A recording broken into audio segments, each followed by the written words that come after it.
नमस्कार मित्रों।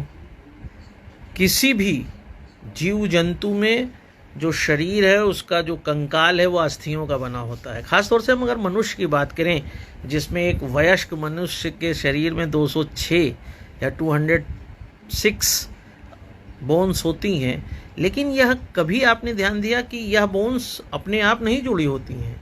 या जो हाथ के ऊपर की ह्यूमरस अस्थि है वह हाथ के नीचे की दो अस्थियां रेडियस अल्ना से सीधे नहीं जुड़ी हैं, बल्कि वह टेंडन के द्वारा, लिगामेंट्स के द्वारा और मांसपेशियों के द्वारा जुड़ी हुई हैं।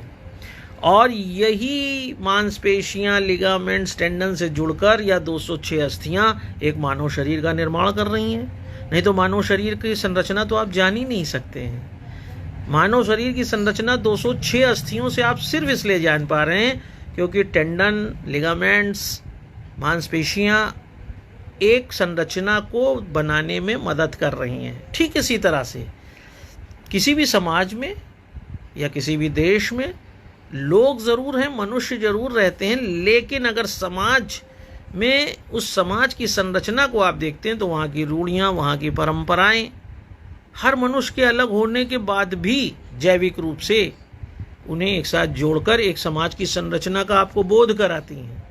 अगर आप देश की बात कर रहे हैं तो देश में अनेकता में एकता है।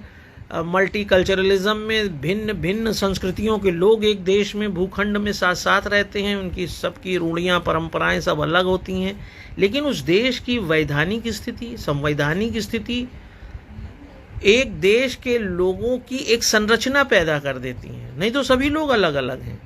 उस देश की संकल्पना, उस देश के कानून, उस देश के संविधान के कारण आप महसूस कर पाते हैं। नहीं तो यूनिट के रूप में हर मनुष्य अलग है।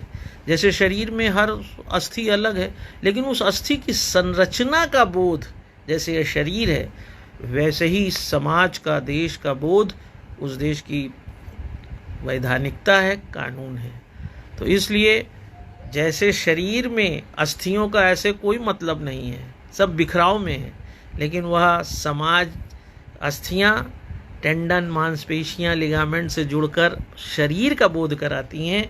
ऐसे ही समाज में कानून, परंपराएं, वैधानिकता देश और समाज का बोध कराती हैं। कभी सोच कर देखिएगा, क्या ये बात आपको सच मालूम होती है? ताकि मैं आलोक चांटिया फिर किसी अच्छी बात के साथ आपके साथ रहूं।